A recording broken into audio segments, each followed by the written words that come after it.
Welcome to the Global Benefit Podcast, where we promote global wholeness by leading conversations toward the health, harmony, and security of the world. My name is Alan Fine, and I'm the founder and CEO of Elluette GBC. Our guest today is Stephen Young, Global Executive Director of the Caux Roundtable for Moral Capitalism. Stephen was educated at Harvard College and Harvard Law School. He served as Assistant Dean at the Harvard Law School and then as the Third Dean at the Hamline University School of Law. He's also lectured at many prestigious academic institutions throughout the world and has been a guest speaker at many workshops and conferences on corporate social responsibility and business ethics.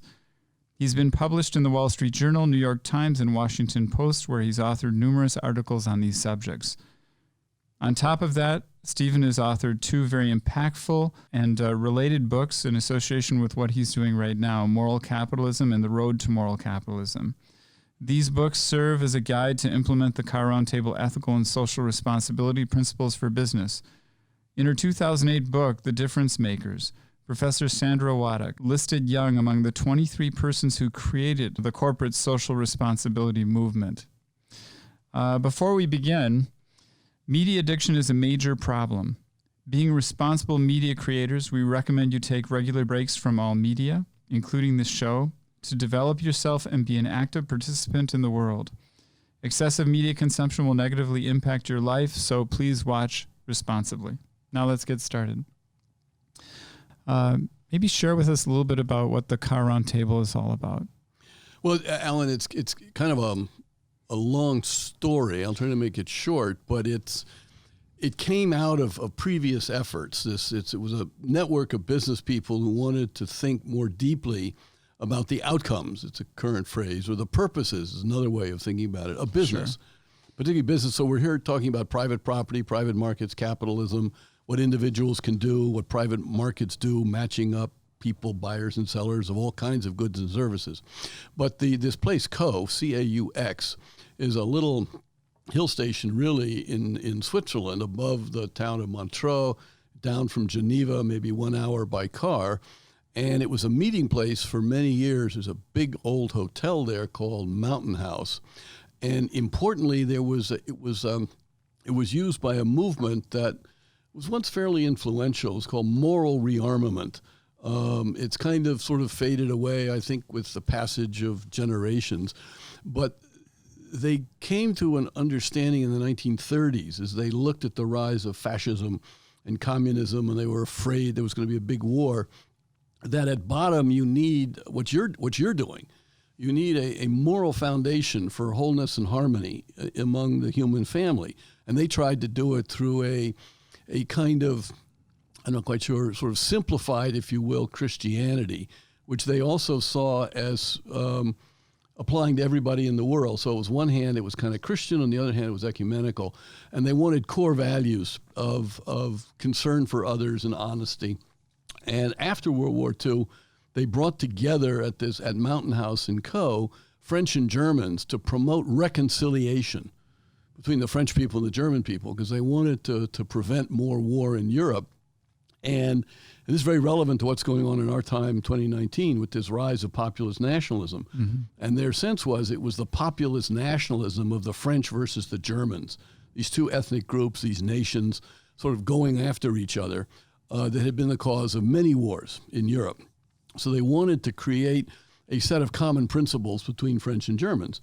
And they were reasonably successful, and that smoothed the way for the European coal and steel community, which was a transnational agreement between the French and the Germans to take the coal deposits and the iron ore deposits of Alsace-Lorraine and Ruhr and put them together into one body, jointly administered for a common good. And this began the joint positive collaboration between European nations that has resulted in the European Union today. Resulted in the European Union today. Yeah. So in 1986, some of these moral rearmament people were worried about kind of the nationalistic competition between the Japanese on one side and Europeans and Americans on the other, where instead of looking at the product, cars and personal electronics, which the Japanese were producing at a cheaper price, better quality, you would look at the ethnicity of who was making the product. Yeah. So it's kind of like, we've heard this, buy America first, or America first, or Japan first, or whatever, Brexit, England first. Right. And they sort of had meetings, and then some Minnesotans got involved in 1991 and suggested actually trying to articulate, identify, and then write down a set of guidelines or principles which would apply to private economic activity, small businesses, medium-sized, large businesses, corporations, multinational corporations, kind of from a framework of fairness. And those are the Caux Roundtable principles, which were first issued 25 years ago in 1994. And now, 25 years later, the Business Roundtable and other groups are suddenly discovering what the Caux Roundtable business people proposed a quarter of a century ago. Mm-hmm. And how did you get involved? By accident, as many things happen in life. Mm-hmm.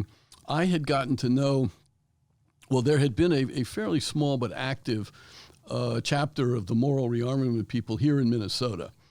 And they had, after the 1940s, they had tried to promote reconciliation in other places, colonial, the end of colonialism in Zimbabwe, Asian immigration to Australia, and they had worked on.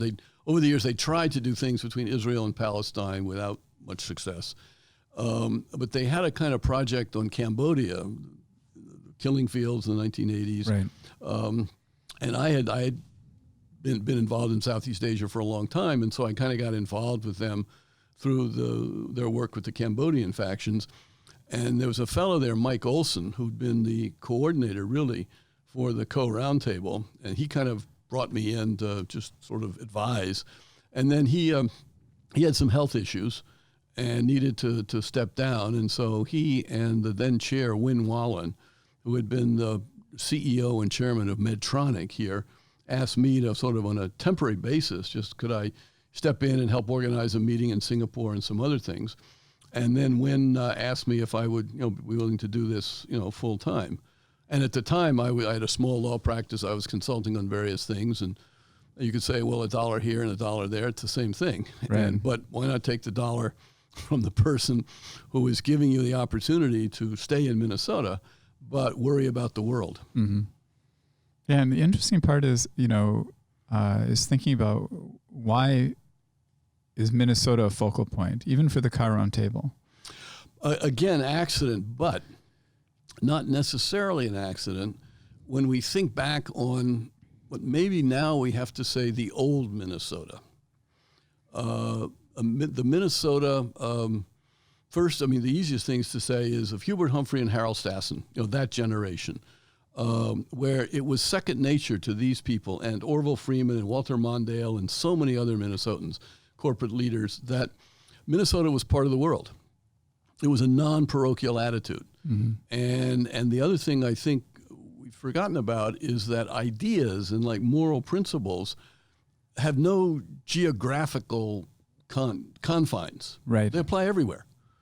You can take Chinese ideas and use them here in Minnesota. You can take Minnesota ideas and talk to Mexicans about them. But the interesting part is the Caux Roundtable is exporting moral capitalism across the world. This is the idea. So it's not just trying to affect Minnesota. It's trying to came have a from global impact. the global impact from the Caux Roundtable and this heritage of moral rearmament. But I think our current politicians, sort of more personal, but last night, it was a Tuesday night, there was another debate among the Democratic candidates for president. You want to once again, no one really talked about foreign policy and America's role in the world. There were little sort of jabs here and there, and that strikes me as the norm more and more these days. We Americans are pulling back, right? But it's not a good thing. Yeah, it's not a good thing, and that older generation. I tend to talk to people who don't really remember about Harold Stassen, who was a moderate Republican. But to me, I only met him once or twice when he was a much older man in the 80s. But he was born in South St. Paul. Mm-hmm. And not many people may know, but that was where the stockyards were. And in 36 or something, 38, mm-hmm. he was the youngest man ever elected governor of Minnesota. So when he grew up in the stockyards, the place stank. You had thousands of pigs and cows coming every day to be slaughtered and this and that, And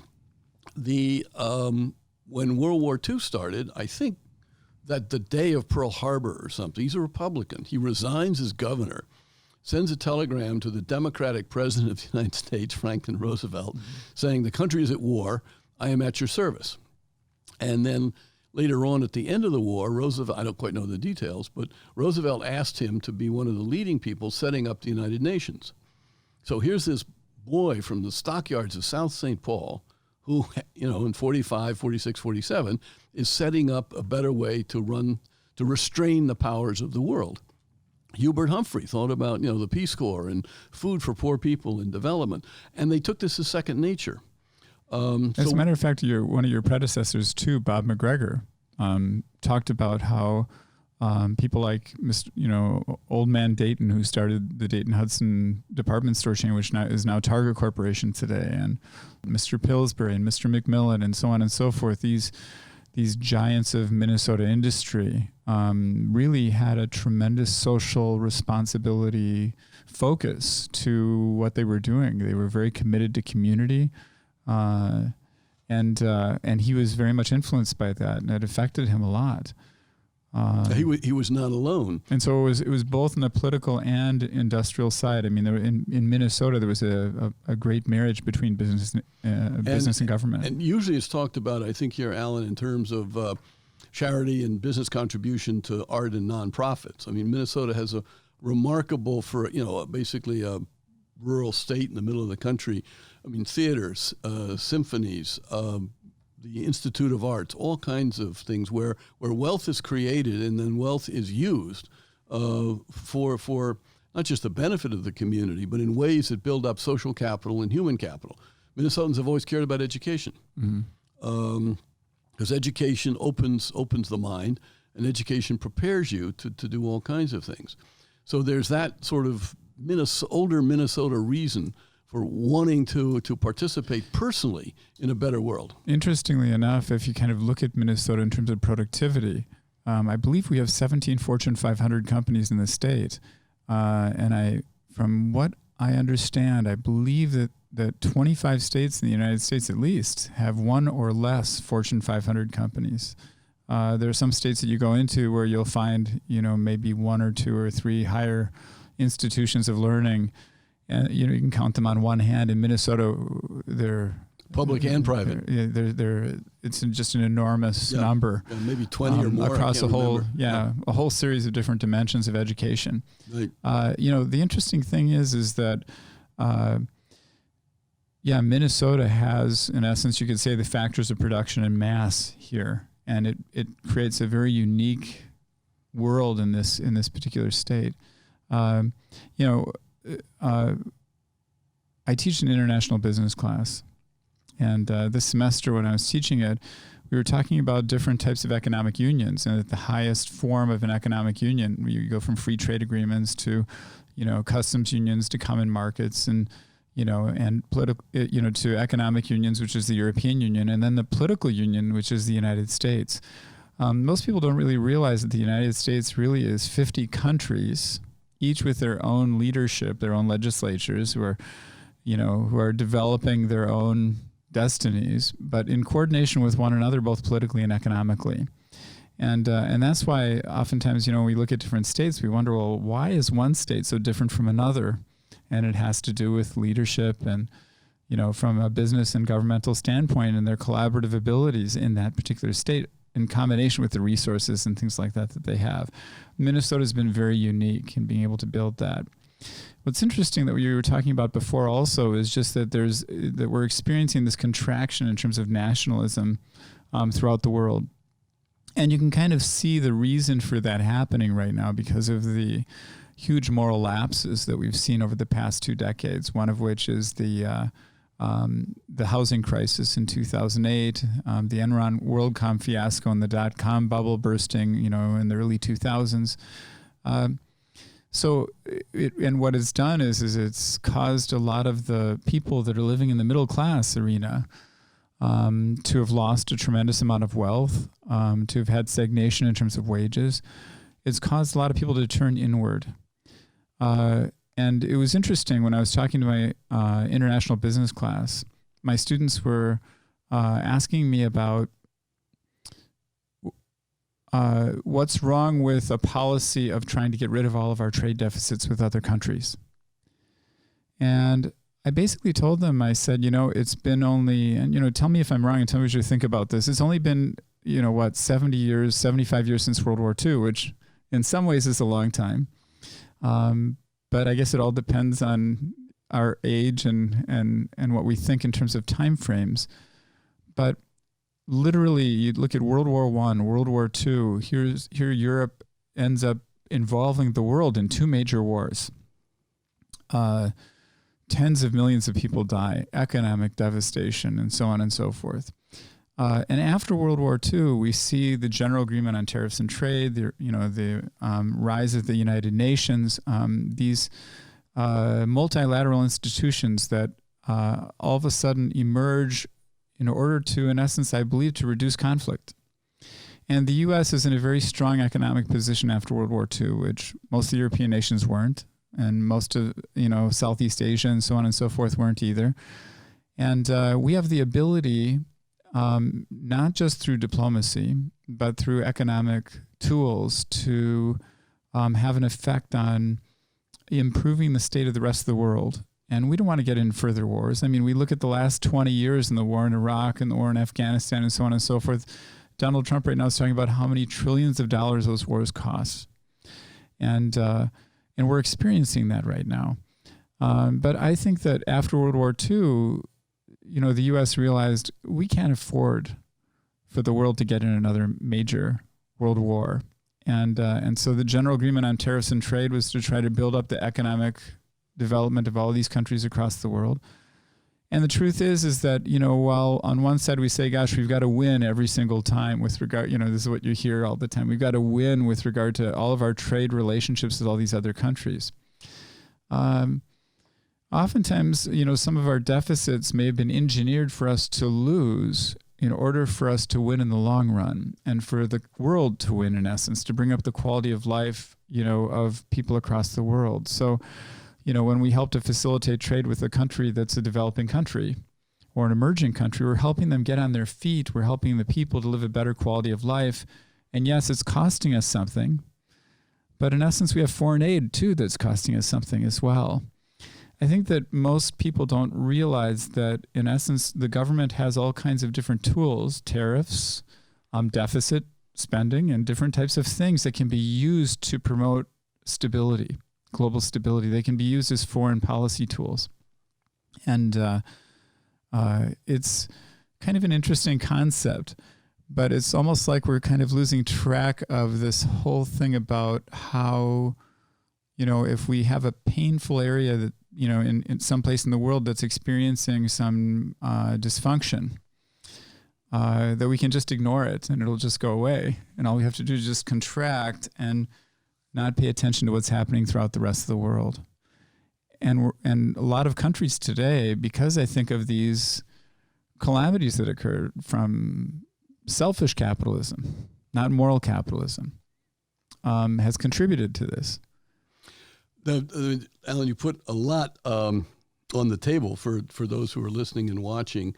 So there's sort of a lot to respond. One of the things that I think is very disappointing is if we take this notion of trade deficit, it's kind of an illusion. It's a concept that comes from the way statistics are kept by experts, and the economists and the experts haven't explained it very well, because it's actually, people, we think, a deficit, therefore our money is going out and somehow we're losing. My sense is that the trade deficit refers to import and exports of goods and services, basically, but mostly goods. What it doesn't take into account is all the money that foreign people invest in the United States, particularly when they buy our treasury bonds. Mm-hmm. So our treasury bonds, until now, because our economy is basically stable and people have confidence in it, an intangible asset. Right. It doesn't explain our current account and our balance of payments, right, which most people don't understand. Don't even understand. And so it's our balance sheet and our income statement as a nation. That's right. And that's what's important. And all this foreign money is coming in to buy our bonds, to keep our currency up, to keep our interest rates low. Right. And people are investing here. So that's one thing we don't understand. So just the fact that we run a trade deficit doesn't offhand mean a good or a bad thing. Now, from the next point is cost of production. when we run a trade deficit, that usually means we're buying a lot of things from the other country. And usually we buy a lot of things because they're cheaper. Mm-hmm. And which Americans are helped by that? The poor Americans. A trade deficit actually helps middle class and poorer people because you get goods less. I had a incident the other year, the first a long time ago now, when I really understood. It was the first time I ever went to a Walmart's, which was in Midway in St. Paul. And it was kind of an embarrassing story because we just had a little while before our second son was getting married, and we'd had the dinner before the wedding and sort of the groom's side, and we invited, our people and then everybody on Jessica's side. We had about 40 people or something like that. And in all the rush, my wife and I, we totally forgot that we didn't have enough little round plates, both for the salad course and for the dessert. And what we had to have done is had somebody take the salad plates and then wash them for the dessert. So we get to the end of dinner and there's dessert. And we suddenly realize we don't have plates. I am mortified, absolutely mortified. Wah says, they'll never notice. We had some very nice paper plates, which we got. And frankly, she was right. Nobody really noticed. But I was mortified, and I said, never again. We got another daughter coming, and never again. So I went looking to buy 40 plates to be used once.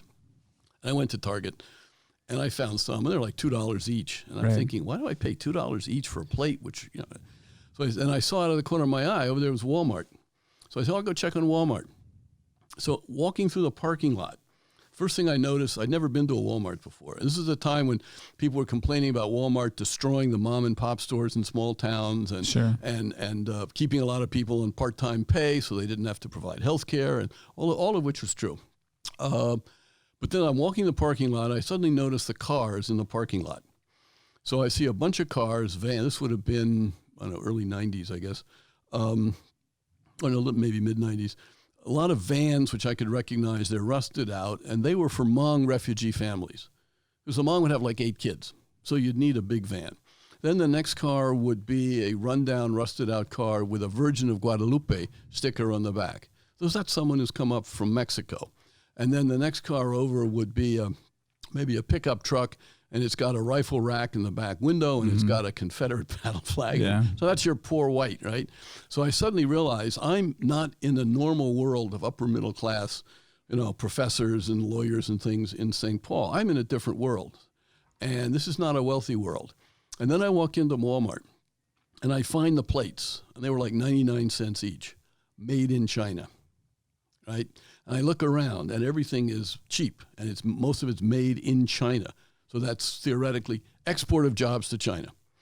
But what I understood was I'm looking at people there. You could be a low-income person. You go to Walmart, and you can get stuff for your living room, your dining room, your kids to go to school, clothes for yourself, that you look presentable.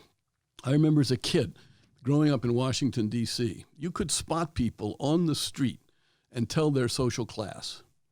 Because wealthy people had the money to go to the good stores. Sure. Middle-class people would go to Sears. Poor people, who knows, but you could really spot them.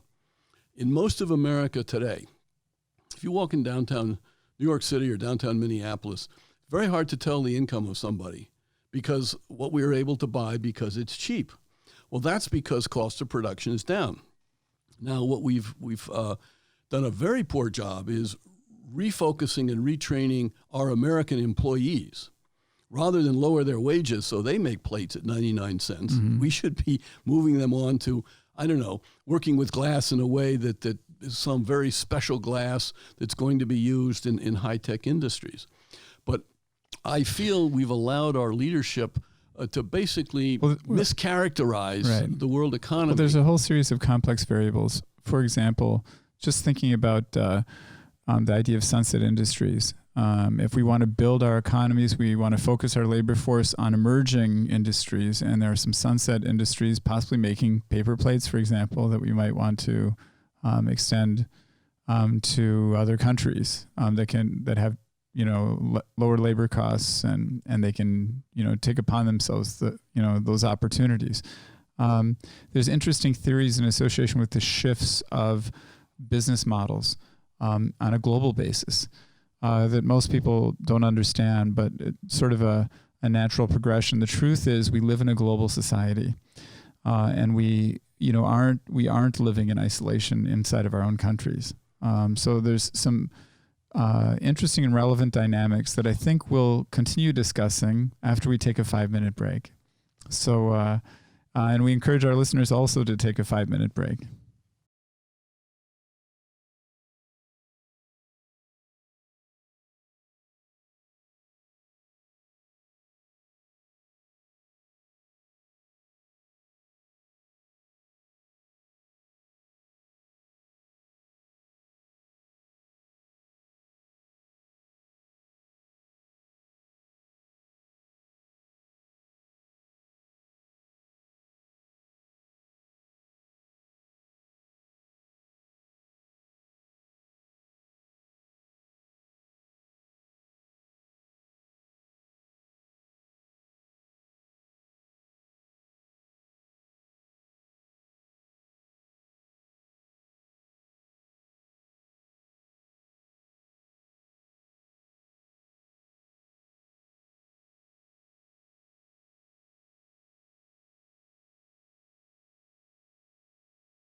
Welcome back. Our guest today is Stephen Young, Global Executive Director of the Caux Roundtable for Moral Capitalism. We left off in the last segment talking about this whole concept of deficits, the benefits of our ability to be able to buy the products that are produced the most efficiently and effectively anywhere in the world. There are some interesting ethical implications in association with it as well. There's questions of job loss. There's the issues of protectionism that it raises. But there's another issue also from an environmental standpoint that we could kind of look at with regard to disposable paper plates and cups and things like that. Statistics show that we use around 26 billion disposable paper cups each year. It takes 6.5 million trees to produce those. When we look at capitalism in general, there's a progression that has enabled us to elevate ourselves as societies as a result of the innovation that it has spurred and the wealth creation that it's created. You know, we're living longer, we're living better in the areas where, you know, capitalism thrives. But there's also the concept that we have a planet with finite resources. And we're, you know, in combination with explosive population growth, which I assume is going to continue. Today, how do we reconcile, you know, moral capitalism and this concept of disposable conveniences? Well, I think, Alan, there's a deep conundrum, a collision of two different forces, which very few people think about and talk about, which is low cost versus dealing with the environment. And my sense is that we can deal with so many environmental problems if we spend more money. Right? So if we put a tax on gasoline, on hydrocarbon, you know, if it costs Minnesotans $15 per gallon of gasoline, guess what? They'd buy less gasoline. There'd be an incentive for people to create more efficient motors, et cetera, et cetera. But from an economic standpoint, we'd be looking at supply and demand, and we'd say, is it possible that it is inelastic, the demand for gasoline in some cases? And so as a result, that has a social consequence. Right, it has a social consequence. If it is inelastic, then we're hurting poor people. Now, one way of dealing with that is you could subsidize the poor people, you know, and somebody just proposed that with actually, you're talking about international trade with Trump's tariffs. Mm-hmm. That the money that Americans are paying extra to import goods from China, you take those funds and segregate them out, and you give them as subsidies to poor people who would be buying the same goods. Another problem we see is that wealthy societies do a better job with the environment. I mean, some people thought the Soviet Union, you know, was, what should I say, a worker's paradise. Mm-hmm. Turns out environmentally it was absolutely appalling because they didn't spend any money. I was at a conference in Shanghai in, 2000? We could say also there's a lack of education, a lack of awareness of what they were doing to their environment. The government doesn't pay for it. They don't care. Why should they? They're all members of the party. I was at this conference in Shanghai, I think it was in 2006, and one of the Chinese speakers said, using a double negative, there is not one river in China that is not fully polluted. And I'm thinking, they've only been under this development for 30 years maybe or less? And China's a big place. There are a lot of rivers. Yeah. I mean, that's an incredible amount of pollution that was not created by a capitalist society. But I will say this, though. This is just interesting. When you look at statistics, they say that 70% of the fresh waterways in China are polluted to the point where, you know, you can't drink from that water. It can't be used for agriculture. It can't be used for fishing. In the U.S., though, 55% of our waterways are actually in the same situation. Our fresh waterways that are monitored. But I do think we in the United States should give some credit to the Clean Water Act, oddly enough for liberals under Richard Nixon, mm-hmm. which after 20 years or something, I mean, I remember I went back to... we could say it could be much worse. Much worse. I mean, I went back to the town where I was a teenager, Larchmont, New York, on Long Island Sound, and water that I remember as a teenager was sort of gray and dirty, and you didn't want to go there. It was clean. But the other, I mean, to go on to other things, is that if you could create wealth for more people, you could deal with environmental things. So you take disposable things. If you pay more money, you can have all these disposable things which would be biodegradable, or they could be reused. You could reabsorb, you know, the steel, the aluminum, the plastic, and all this, melt it down or use something else. But that means everything's going to be more expensive. Mm-hmm. We don't have in markets because markets value low cost. Right. And we don't talk a lot about the morality of low cost. The morality of low cost is it helps poorer people. Right. But at what you pointed out, at an externality, this cost, because to make it cheap, you make it disposable.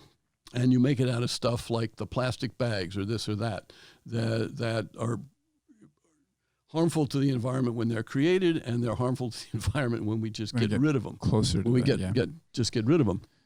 So that's one of, I think, the really difficult things to think about. The quick answer is you make everybody wealthier so they have more money so they can afford better quality goods with different kinds of materials.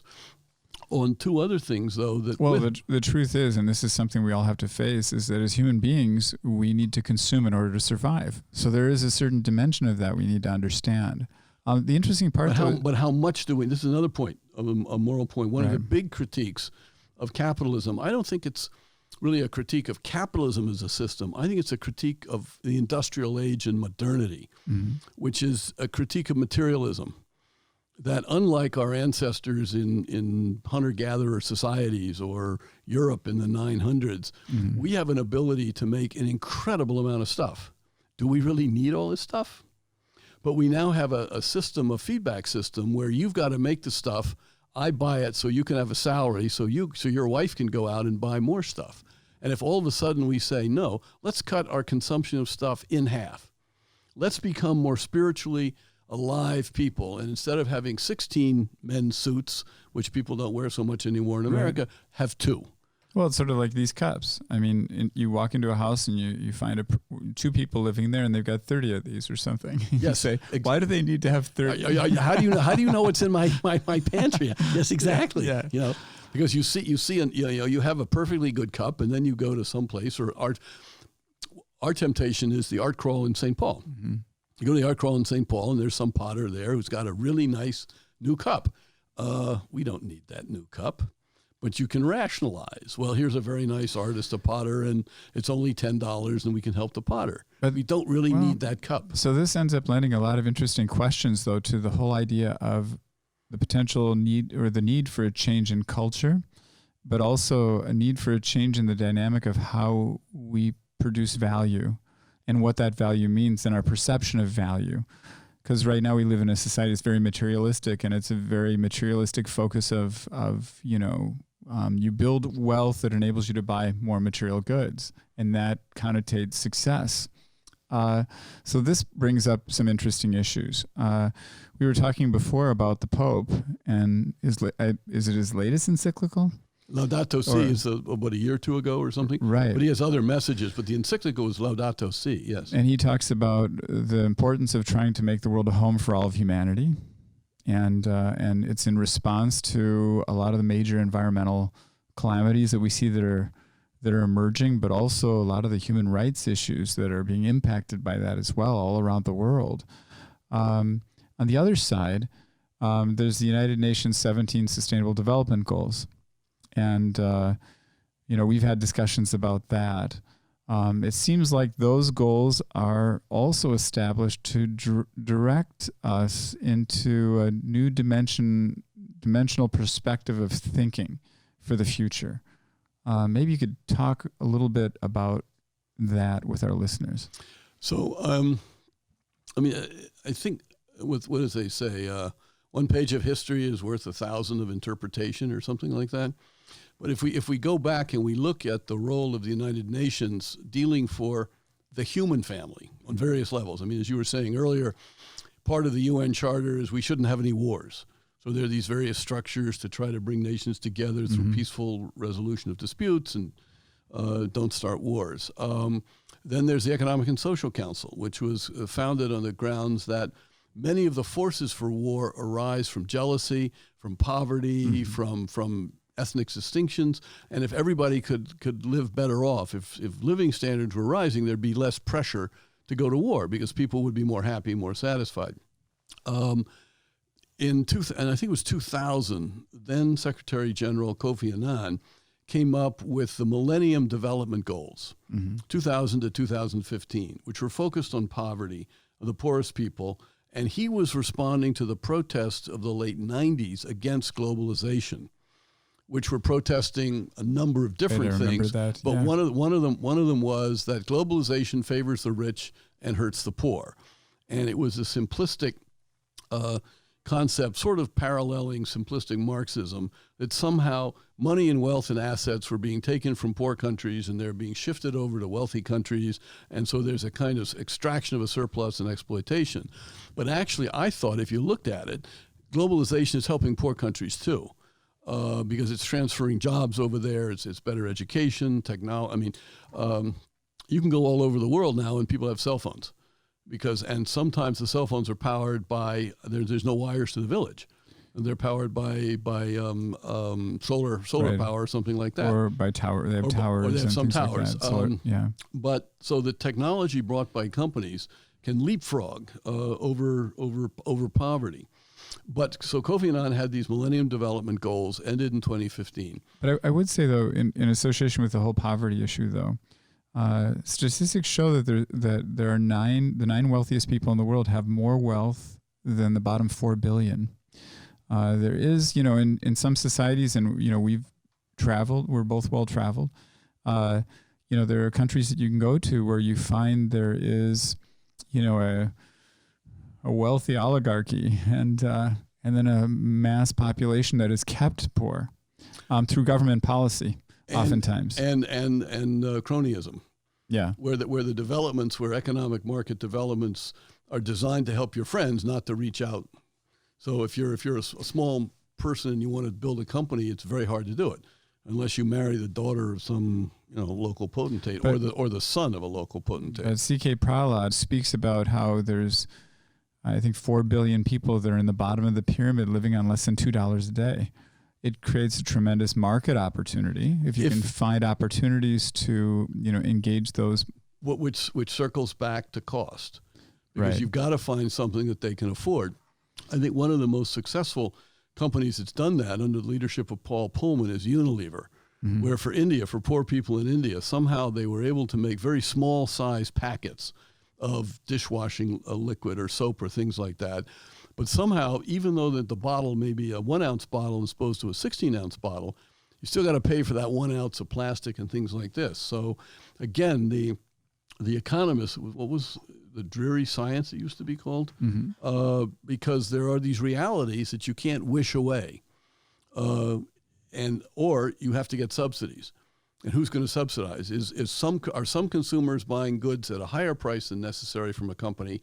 Is that okay? So you take the extra profit from those goods and move it to subsidizing. The automobile companies do that with entry-level cheap cars. We have that issue, but then, so we had a separate track of concern for the environment. The Rio conference. Well, but I'd say in connection with this, though, this whole idea, you look at anyone, anywhere in the world, they have their own personal dignity, and if they have the opportunity to have a stove versus having a hearth with some wood in it burning, in the middle of their house, they'd rather, and smoke in the roof and things right, like that, and in your baby's eyes, right? And in India, for example, this is a big issue. With regard to certain, I think C.K. Prahlad was talking about this bottom of the pyramid markets, that the way that they were cooking and heating their households and things like that was quite dangerous. But they were able to create, through innovation, products that they could afford that dramatically improved the internal climate within their homes. There's a small company in Minnesota. I can't remember the name right now, but for 20, 30 years, it's been coming out of church groups who've worked around. They've tried to make a business model out of creating low cost, better technology for poor people. Mm-hmm. But I want to go on to the Sustainable Development Goals. So about 2015, these two different streams of concern, one for poverty, the other for the environment, came together in one set of goals. So these new 17 Sustainable Development Goals of the UN, adopted in 2015, I want to say I kind of agree with some business people and management types who say 17 is too many. And then underneath the 17, there are 169 sub-goals. Right. And basically, what is it? I remember from somewhere, the human mind says, you shouldn't have more than 7 different categories. We can handle up to 7 different things reasonably well. You go beyond 7. You got to go to 10 or 12 or 13, our eyes just glaze over. But to tell the truth, though, all of these goals, though, in essence, are interrelated. And I was just about to say that one thing is they're interrelated, so that if you focus on goal number 3, if that's what you really care about, you can take some satisfaction that if you do that, you're helping goal number 6 and number 10 and maybe number 8, and vice versa. Your ability to succeed with something on goal number 3, take any one of these goals. Well, like for example, poverty, like ending poverty. So if you are creating jobs on it, which is another goal, that's helping end poverty. If you are working on engineering of roads and urban areas and things and building new houses or more quality houses at a lower price, that's also helping end poverty. Well, let's talk about poverty for a second. Just the first goal. What's fascinating about just this first one, ending poverty. When most Americans hear it, they think poverty is somewhere else. They're thinking it's Sudan. But in the United States, we have 93 million Americans, 1 out of 3, that are living food and shelter insecure. There's a stress that goes along with, in a person's life, with thinking to themselves, am I going to be able to feed my family tomorrow? Am I going to have a roof over are we going to have a roof over our heads tomorrow? How do you solve other problems in the world when you basically are just worried about making it to the next day? And is this dignity for a human being? Just thinking about that concept, a person living under, the threat of disaster looming over their heads at any particular point in time. And there's people, in our own neighborhoods that are living that way, let alone in other parts of the world. Well, I think on one level, we're now moving, I guess, to sort of social justice. And the UN goals don't deal with this, but there are a whole lot of unhappy people in America. If you look at our rates of drug dependency, suicides, all these numbers which have been going up since the 1990s, something is not well. I get closer yet. Something is not well with a lot of Americans, and it's not just economic issues. Something about our family life, our sense of self, our job opportunities, a sense of vulnerability, and we're not doing a good job, I think, as a culture anymore of providing that sense of optimism for American people, which they then take out in politics. And you take hope away. You take hope to a person that doesn't have much, and you add stress, and then and now there's the opioid crisis, which is primarily for middle class and lower class. Though interestingly enough and worrisomely, I had a meeting yesterday here in Minneapolis with Somali imams. Interesting. With the Commissioner of Public Safety and friends on both sides, and I'm introducing them. And what I didn't understand is they started talking about there's a silent crisis within Somali youth, mostly males, opioids. I didn't know that. I didn't know that either. So there's something going on with the sense of lack of security and alienation among Somali youths. So they're now picking up probably from the greater culture, access, who do they buy it from? And they now have safe houses where these young teenage Somali guys go, and they just zone out on opioids. And kids are starting to die. Wow. And they, of course, the Somalis don't know how to talk to the wider society about this. And this is in contrast to Somalia, which is a very traditional Muslim culture, no alcohol, and no drugs. Right. So what this means over here, what I was hearing from the imams, is the mothers, the fathers, the imams, the grandparents, they don't know what to do. They have no history coming down and how you deal with a son or a daughter who is wayward in this way. Interestingly enough, when you bring that up too, this lends itself to a discussion about poverty also in the sense that, Somalis have been in Minnesota, for example, I think for at 20 years. Yeah, 20 years. Maybe 25 years even at this point.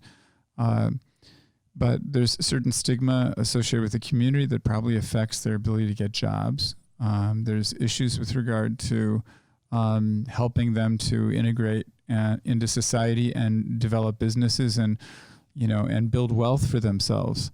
And 25 years later, we still see large pockets of the community. They're still living in sort of their ethnic conclaves, which we don't necessarily see with other groups. Oftentimes you see a group come and for the first decade or 15 years they have that, but then there's a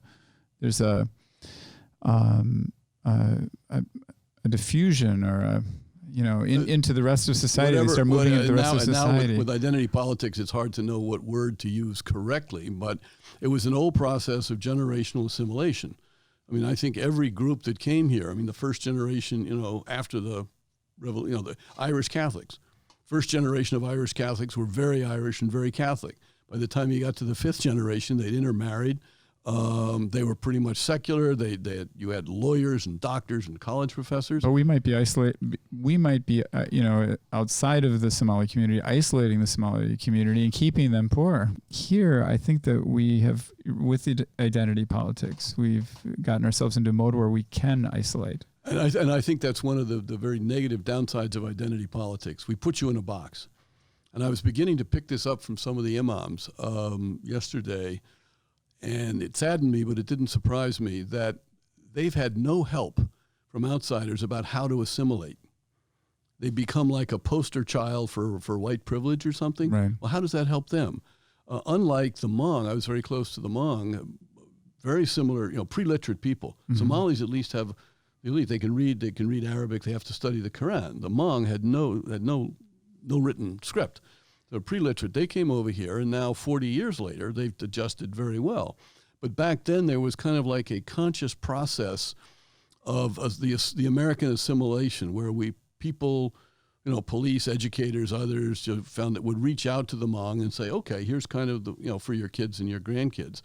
And we don't seem to have been doing that with the Somalis. We seem to be, and I'm wondering if it isn't Islam. We don't know how to deal with Islam.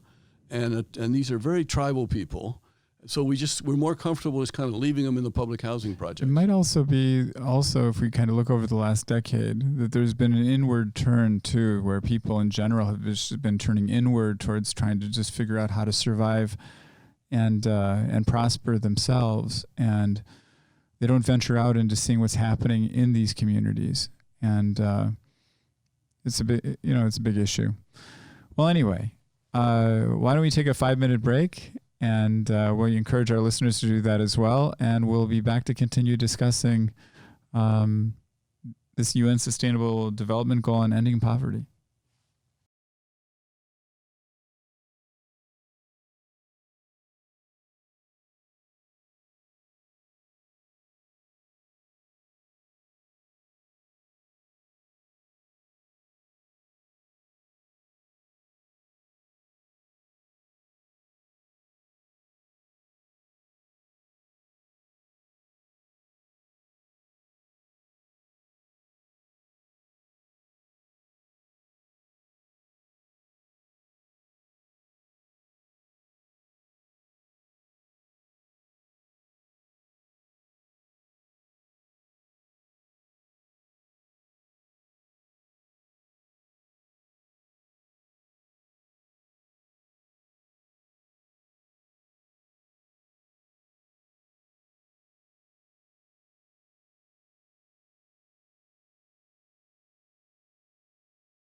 All right. Well, welcome back. Our guest today is Stephen Young, Global Executive Director of the Caux Roundtable for Moral Capitalism. At the end of our last break, we were talking about poverty, and this was leading us into this issue of just even this first goal and the interrelationship between other goals, connecting poverty, to the issue of a lack of hope and the negative impacts of that. There's another issue which isn't talked about that much, and the goals, I think, indirectly reflect it, and that's this concept of elite failure. It seems to me the post-World War II period, which did, on one hand, an incredible amount for humanity, brought more people out of poverty, living standards went up around the world, create middle classes, all the modern technology which we have for energy, for wireless, for all these things, and yet we seem to have a global system that's sort of breaking down. And the phrase for it, I think, is this national populism: me first, right, and win. If I win, then you have to lose. We sort of lost that post World War II sense of the United Nations and the Americans, is that all boats can rise.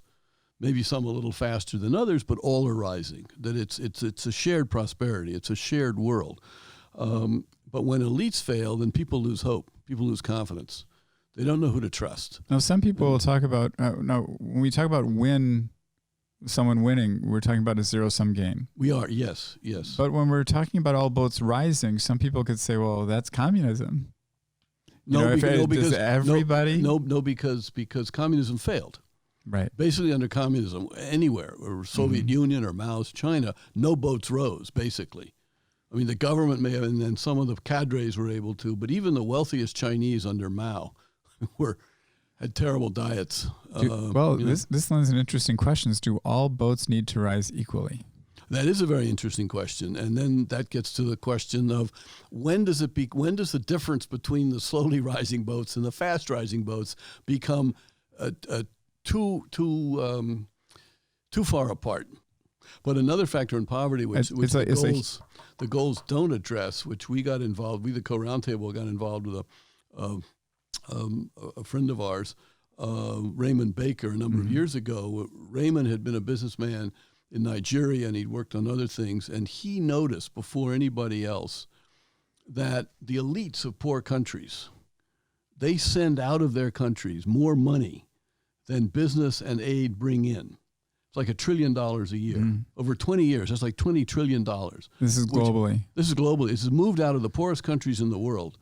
I mean, starting from I've seen it. Police sergeant, and great examples like Colombia, South America, for example, where the wealthy are buying houses in Miami and London, and Paris and London. It all goes to and Middle East and China. All the Chinese want to send their money, basically to Australia, Canada, United States, and their kids. So that if this communist system collapses, if it's not a communist system anymore, it's kind of a national socialist. I think we should be using it. It's more like a fascist system, where there's a symbiosis between the government, the party, and enterprise, all controlled for the benefit of the elite. And if that collapses, they want to have a safe haven. But the money goes to money centers. And it also goes through shell corporations. It goes through these offshore banks, the Cayman Islands, all this. And we have no way of stopping it. We tried to suggest a recovery program or bring lawsuits in London. There is one going on now to the wife of a general from some African country who bought a $5 million house with no evidence as to where the money came from. So the UK has an asset forfeiture law.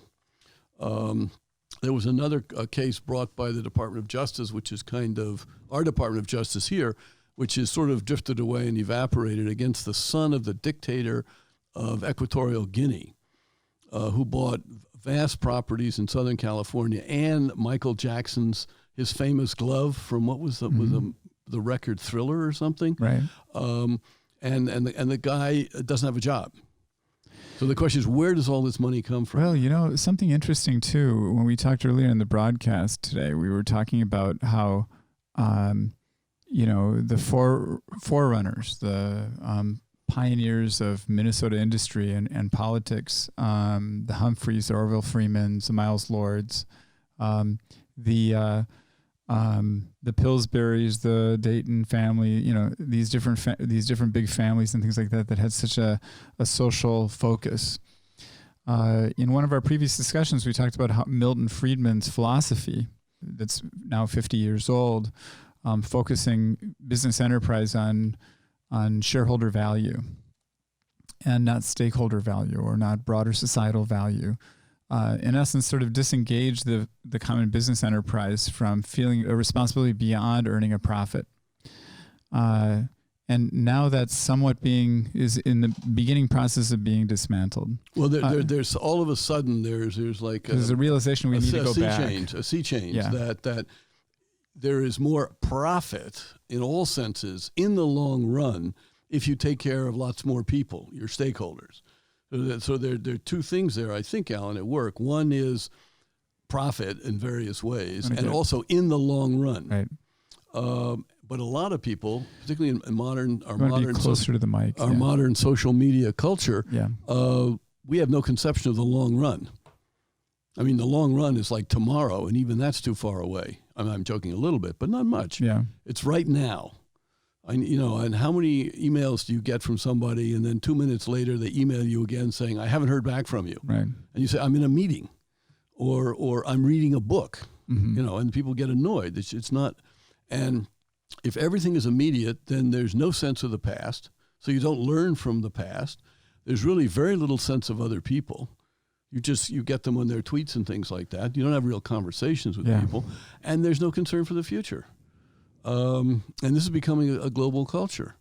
And it's all about what's in it for me. It's all about wealth creation, and then for me, right? For me, and it's not about us and us as a society. And interestingly enough, when you think about compensation, when we focus compensation solely on the monetary side and say, okay, as individuals, you figure everything out on your own, we forget about the issue of we could say gratitude that is part of that compensation, affection that's part of that compensation, service that we receive from others for having produced benefit for them that goes beyond what it is that we are producing. There's different dimensions of value that we miss there. And what's interesting is, and I wanted to connect this up, we just adopted Elluette in the last year, Global Benefit Corporation status, which is relatively new. I was wondering if you could talk towards that. Oh, there are lots of things to say here. Because that's a change. That's a culture shift. That's what it's essentially with this type of organization. But also, it's a conceptual shift. It's just a different way of thinking about what is a company, what is a person, and so it's not. And I guess what I want to say is it's not driven just by dollars and cents in economics. It's driven by a different and I think deeper understanding of the human person, of humanity. The Milton Friedman idea, the money-only idea, reflects, I think, a very narrow, and speaking of poverty, I mean, there's a poverty of understanding and imagination in this. It says the human person is basically an isolated individual with no moral sense, with no connection to others. And it's the social Darwinist notion of eat or be eaten, kill or be killed, survival of the fittest. Right, exactly. Zero sum. Everything is zero sum. So I need to reduce everything down to something that I can control and measure. One of the things I talk about sometimes when I teach is Charles Dickens' morality tale about capitalism, which was his tale about Christmas and Ebenezer Scrooge. And I thought one of the most important parts of it occurs in the beginning, and it usually doesn't show up because mostly the Christmas tale is about the end where the spirits come and and Scrooge has his change in heart and everything and takes care of Tiny Tim.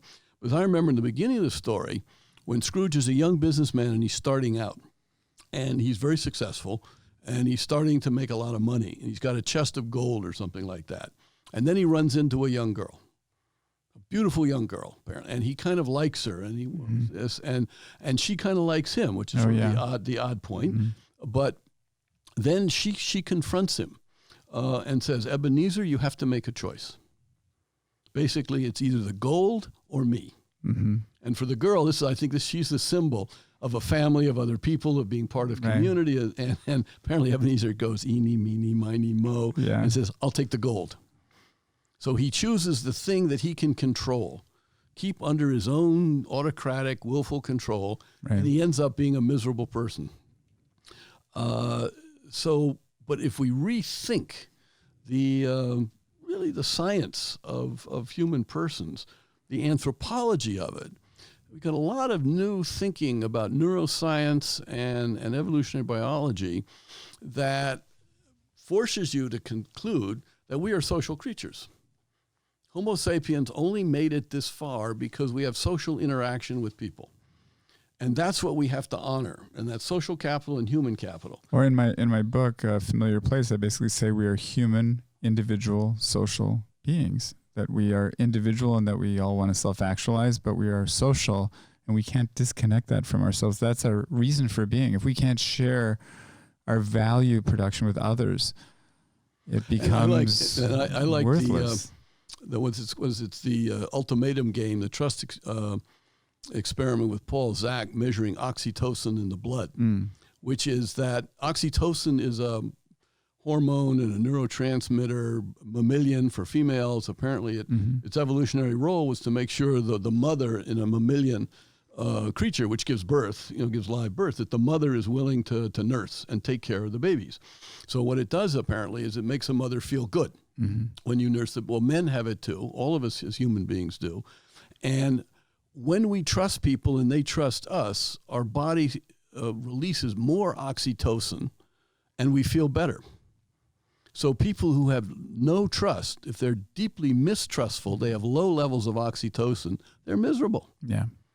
And experiences in these sort of game theory sort of thing where you use college students and you ask them to do things, is that if you start by trusting somebody else, they tend to trust you back, and it's a virtuous circle going up, and that's a societal process which benefits the individual. The way I see it. Now, so an individual in society is going to be happier than that same person, isolated, angry, and mistrustful. Now, somebody might hear this frame of reference and say, we're looking at human beings then as these machines that have these chemical receptors that respond to certain things. But from a religious standpoint, though, you could also say that we have a designer who designed us to enable ourselves to shape in a direction where when we produce benefit for others, we ourselves benefit. And so, I just wanted to clarify that sort of dimension of things in terms of our discussion here as well. Well, I think that's you've come to sort of one of the great issues, conundrums, mysteries, or something like that, that on one level, I think we are machines. We're physical things. I mean, we have atoms and electric circuits and iron in the blood and things like that, and our bones work in certain ways, and doctors can do amazing things with skin grafts. That's all machine-like, but there's something else too. Exactly. And what is that? And then where did it come from? And then the question is, why is it there? Is it mere accident of evolution? Or, as you say, is there a designer somewhere? Well, I guess my response is we should be agnostic and leave to different people the question of origins, but ask them to focus on the factual reality that society is important to us as individuals. Well, when I teach leadership at the University of Minnesota, management classes, I've been teaching those classes for 25 years. What's fascinating is that I'll talk to students about how a business organization is a social entity, and they have this perception when they come into class that the idea of a business organization is there's this building over there and there's just products that come out off the assembly line. That they're actually it's a group of people that have built a society that coordinates one with the other to produce products and services that help elevate our quality of life. It's kind of the idea. But the interesting part is that a family is a social system, a personal relationship, a friendship, a marriage is a social system. A government is a social system, a society is a social system, a city is a social system. That these are, and our place in each of those social systems has an effect on our own self-worth, our own self-value. And it's based upon our contribution of value to that system, which is kind of interesting as human beings. Or lack thereof. Right. Well, and the worst punishment that you can give somebody is to isolate them from any one of their social systems that they value being a part of. And like, for example, I mean, the very worst thing you do is put somebody in jail. You know, you say, well, gosh, you're disruptive to those social systems, so we're going to remove you from it. And actually, and then it reminds us that we're not just individuals working towards our own self-interest. That actually we're always working towards our self-interest in combination with our collective interest. But in the circumstances of jail, we remove people from one social system, but we don't actually isolate them under themselves. Oh, that's true. We put them into another. We take them into another social system, which has its own dynamics and its own impacts. That's a good point. The other thing, which this question of poverty and social justice, is this recent sense in the city of San Francisco with homeless people there. And what do we do with them? And needles in the street and people relieving themselves and not cleaning up. We've actually moved a whole bunch of people outside of social systems.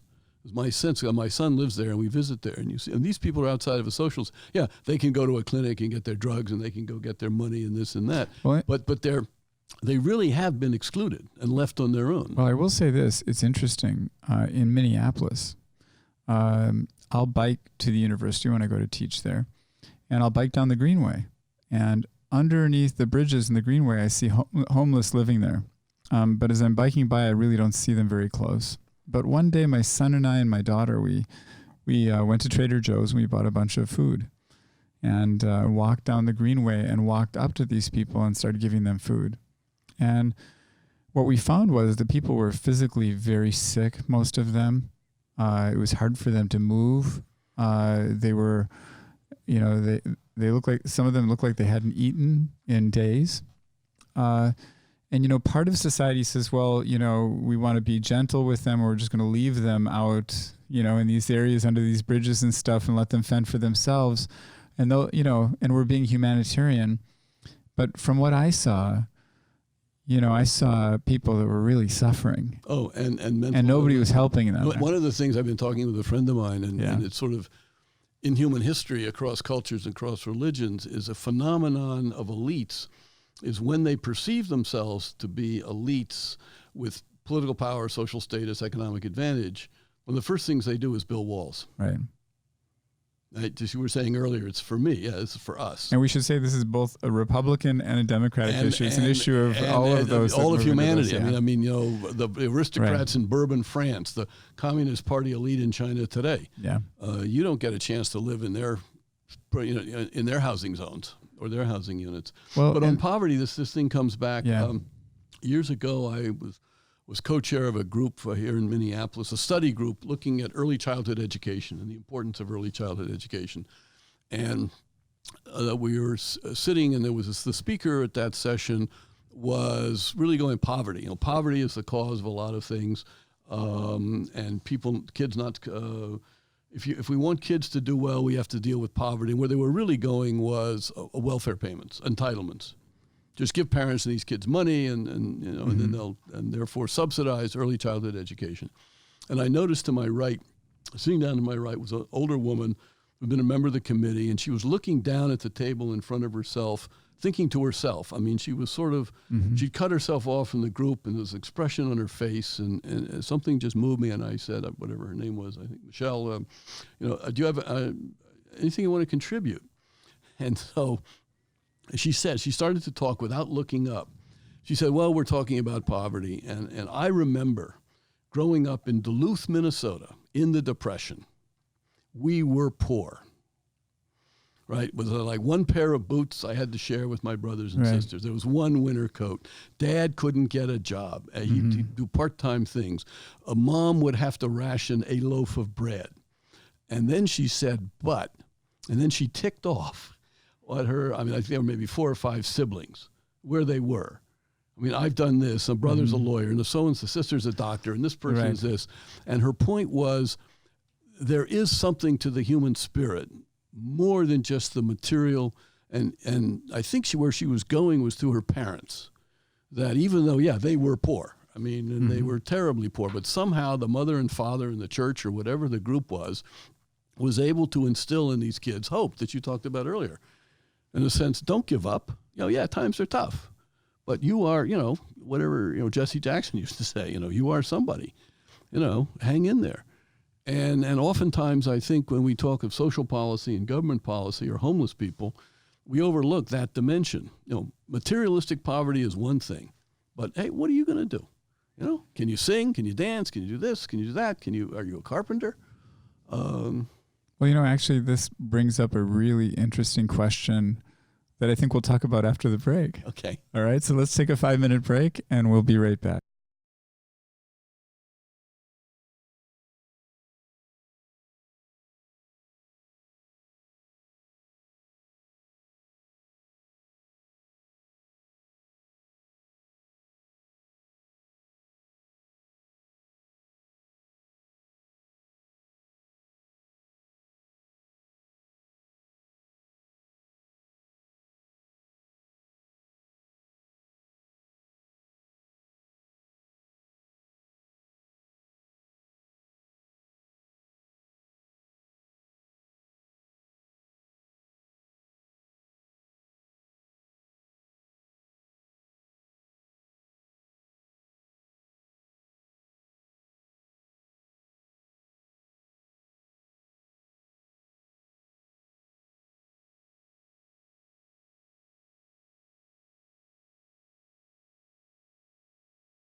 Well, welcome back to the Global Benefit Podcast. Our guest today is Steve Young, Global Executive Director of the Caux Roundtable for Moral Capitalism. We left off talking about, some perspectives in association with poverty. What are some things that we each can do to address this particular problem, just as an example? What's the first step, actually, in addressing it? I'm not sure, Alan, that poverty alleviation, aside from charity, is something that individuals can do for other people. I think it's more systemic. So in that sense, I think Karl Marx had some sort of a good insight that there's systems, and systems have different outcomes. And if we don't like the outcomes, we have to look at the nature of the system. So it's not a religion or blaming the president or something like that, but what is the organization of jobs and functions and power and privilege, discriminations, the kind of currency you have, the laws about setting up companies, all those things. That's an interesting point you bring up, because when I was in Eastern Europe and met with some families there, they were very happy under communism because they knew exactly, everybody had jobs, everybody had certain compensation levels that were supported. All of a sudden now they're in a capitalist environment in which everybody's out to fend for themselves, and there's a lot of public infrastructure that was crumbling all over the place there, and they were very frustrated by it. In that particular system, it might have not been elevating for most people in general, but overall, though, there was a bottom level. That was sort of the trade-off of the socialist system. For Marx, to each according to his needs, from each according to his abilities. What they focused on was according to the needs, but I would say as defined by the party and the state, and the needs were pretty. And then since you didn't generate wealth, well, an anecdote. My first visit to St. Petersburg in Russia, which was maybe 10 years ago. So it wasn't. It was many years after the collapse of communism. So the young graduate student whom the professor sort of asked to be my guide, she'd taken me to see Dostoevsky's tomb because I wanted to pay my respect to Dostoevsky. And then she said something like, "Oh, there's a Dostoevsky museum." And I said, "Well, can we go see that?" And she said, "Well, it's sort of not on the approved tour." I said, "Okay." She said, "Fine." So we take a subway and we go somewhere, and we're walking. The Dostoevsky Museum is his apartment on the second floor that he lived in, I think, the last years of his life. But while we're walking there, over on the right-hand side of the street, we're walking on the left-hand side. On the right-hand side is a one-story building with big sort of picture windows. It's maybe 100 feet long and not particularly impressive. And the girl, Anastasia, said, "Oh, I remember that." She said, "That was the fresh vegetable market in St. Petersburg." My mother would get up at 4 a.m. to go line up. And by the time she got there, you bought whatever they had. Maybe you needed onions. They didn't have any onions. You don't buy onions. You buy rotten asparagus or whatever they had. You bought it. And she was saying to me, I think that was the equality of communism. The equality was everybody could stand in line, except, of course, the apparatchiks. but so, yeah, systems make a difference. And we Americans, I think, Alan, we're so acculturated to think individually.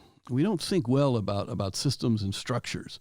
But we should say, when we talked before about that these systems are social systems, we're the designers of those social systems. So on one side, what I'm taking from what you're saying, and tell me if I'm wrong, you're basically saying to me that we can give somebody fish, but we're not teaching them how to fish. So in the short run, you might be able to help them just exist, but you're not helping them have dignity and gain wealth and gain capital and build their esteem. There are two sort of writers out there with some thoughts. One guy got noticed a little bit in the night. Hernando de Soto came out of Peru, and he wrote on the mystery of capital. And his insight was that even poor people have assets of some kind. I think one of the things I remember was in these poor slums of Cairo, somebody has 10 square meters with some walls and a roof. And they're squatters. And De Soto's recommendation, plea to all these governments is give those people legal title. Because if they have legal title, they now have a capital asset to stand as security for a loan. And I vaguely remember he said something like that there was in effect, you could calculate a market price on that house, 10 square meters and some corrugated iron roof. That's an interesting idea. It was like $2,000. Yeah. That somebody somehow would pay. If those guys moved out, another family would move in. Mm-hmm. So this family actually had an asset of $2,000. Mm-hmm. If they could have legal title to that, that's a pledge of security for maybe borrowing $1,000. Mm-hmm. If you borrow $1,000 equivalent in the Egyptian economy, you could start a little business. Mm-hmm. You could buy melons over here and sell them over there. But if you're a squatter in this house with no title, with no capital asset, you don't have the money, the cash to get into an economy and help yourself.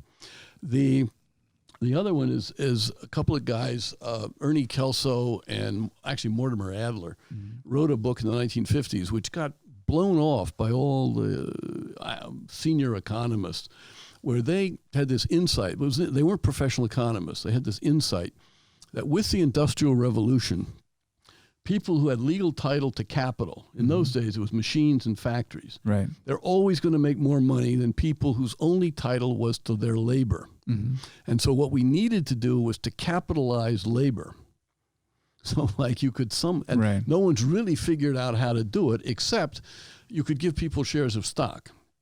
So if you take these two ideas and we say we need a system which recognizes, which gives people, even at the bottom, some kind of capital asset, which they can then start to deploy to provide goods or services to other people to make income. Now, some people, as always, will be diligent and they'll be very successful, and they'll make some other people will be lazy, or they'll drink the proceeds or whatever it is. But on balance, over time, you'd have more people with the wherewithal, the systemic wherewithal, to rise out of poverty. But we don't hear people really talking about that. I think this moral conception that linking poverty to charity is so powerful. That's our first instinct. Give them fish. Right. You know. And you hear that in politics all the time. We're going to give you this. We're going to give you that. We're going to give you this. We're not, if we go back to JFK would say, don't ask what your country can do for you, but what you can do for your country. It was a call to action on the part of the individual to contribute to society rather than society to contribute to them. And the presumption about the individual was, with JFK, is that you could do it. Right. And I don't care about your social class, or your money, or this. You're an American, you're a male, you're a female, whatever it is. You can do it. So the power of suggestion is important, that we need to convey a message to individuals that they can succeed. Set expectations. On top of that, though, I'd say from an individual standpoint, one thing that I see throughout society today is I just think there's a lot of people that just aren't aware. They're not aware of how other people are living because they're very self-focused. So I would maybe suggest that people need to get out of their bubbles and start recognizing what's going on around them. But on top of that, they need to show up at those people who are the designers, with those people who are the designers of societies, or become the designer, whether they decide to go into politics and industry and so on and so forth, and get into those conversations and start taking ideas like this and saying, okay, how can we redesign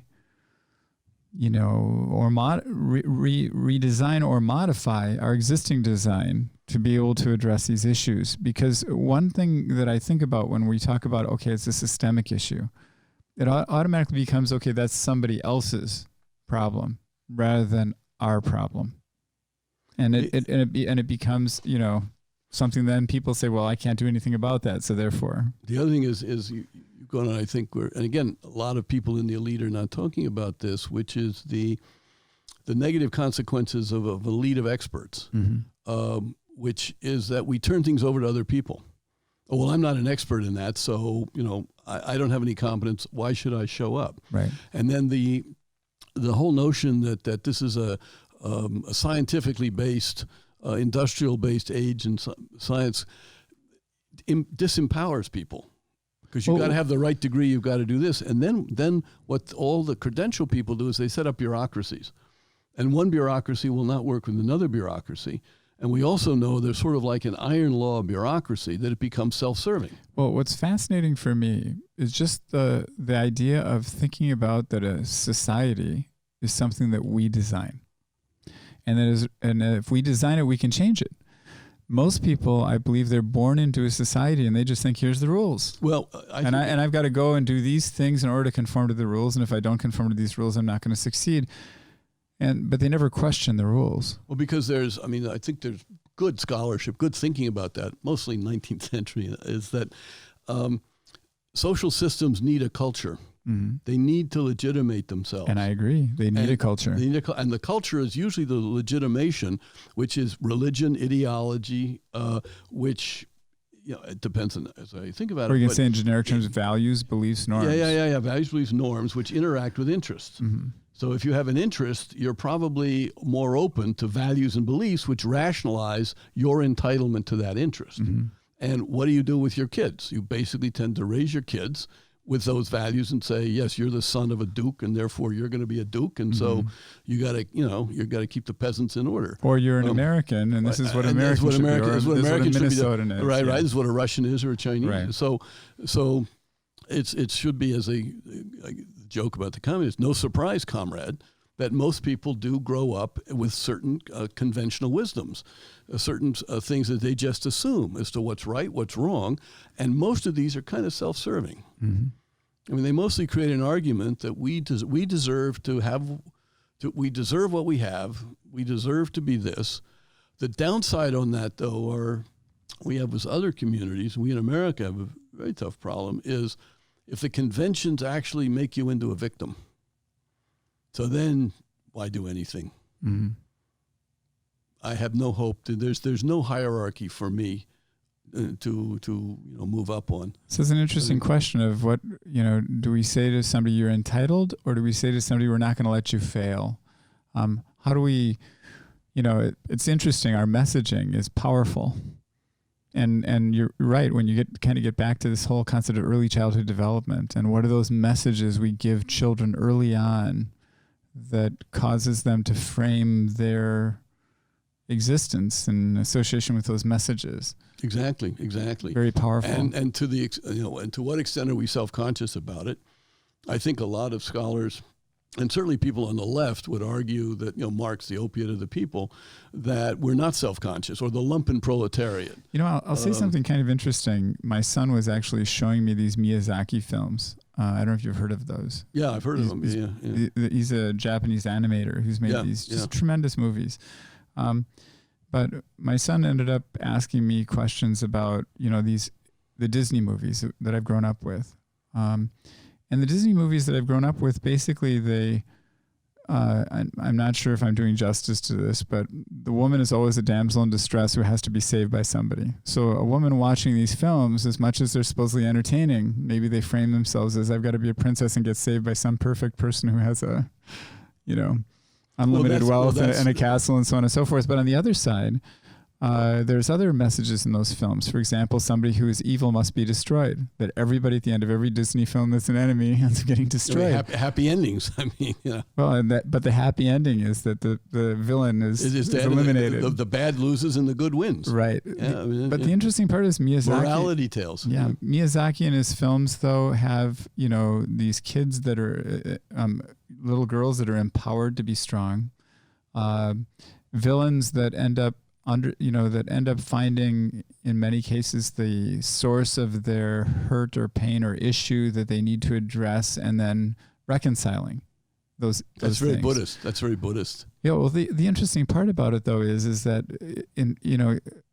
before he had mentioned to me about these Miyazaki films, I really didn't think anything about the Disney films or the types of messaging that little kids are receiving. In that regard, I thought it was harmless. And then all of a sudden I started, that awareness caused me to think about these types of things, and then think about the types of messaging that I'm exposing my daughter to, for example. I think that through these types of discussions, for example, like you and I have today, we're hopefully exposing listeners to things that they haven't thought about before.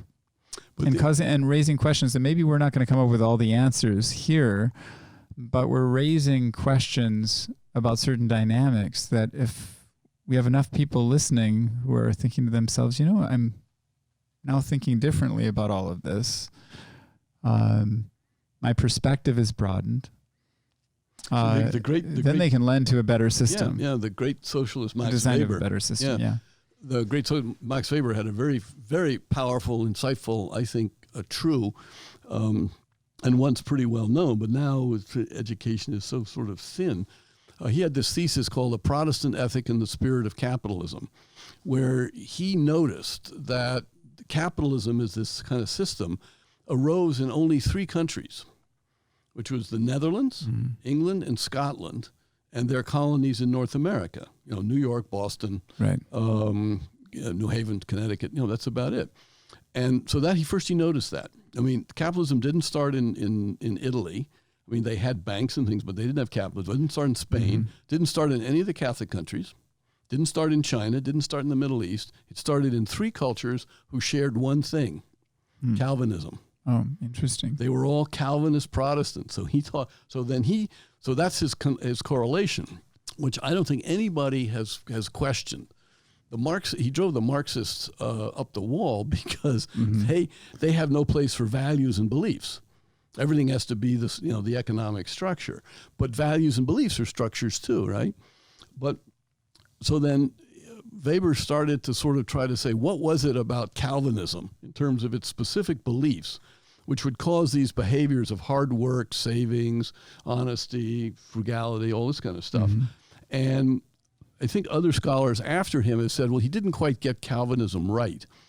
But one of the things that I have thought in this connection is that one of the things about I come from this sort of Calvinist Protestant tradition, watered down through Unitarianism. But one of the things that tradition emphasized was you. I mean, you are the beginning and the end of all things about you. And it was a positive thing. God has sort of created you. God has trust in you. You got to live up to it. That's the other thing. You got to live up to it. Right. But that it was a message of it was the old work ethic. It was a message to young men and young women that what happens to you in life, to a large extent, is under your control. And this is a religious movement that produced democracy. The English Revolution in the 1640s. It produced capitalism. It produced a sense that as individuals, a part of a social structure. I mean, there's the church community and all that, but as individuals, you're not a loser.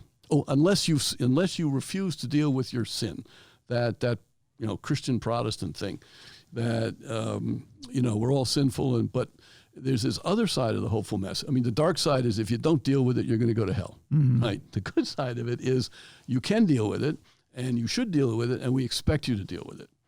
And I think that could be an important learning point for dealing with poverty now, is how do we approach people with a message that says you are not a victim? I will say something kind of interesting and sort of wrapping up our podcast today. When an entrepreneur creates a business, hopefully that what that entrepreneur is doing is not just about building wealth for themselves, but building wealth through adding value to society. The interesting thing to think about is that the world is a world of our making. Whatever societal structures we have will not exist unless we make them exist in our lifetime. And your life is a story that you're going to write. Make it a good story. With that being said, Steve, thanks for joining me today. And I hope we continue on with these conversations in the future. I'd love to, Alan. Thank you for organizing this.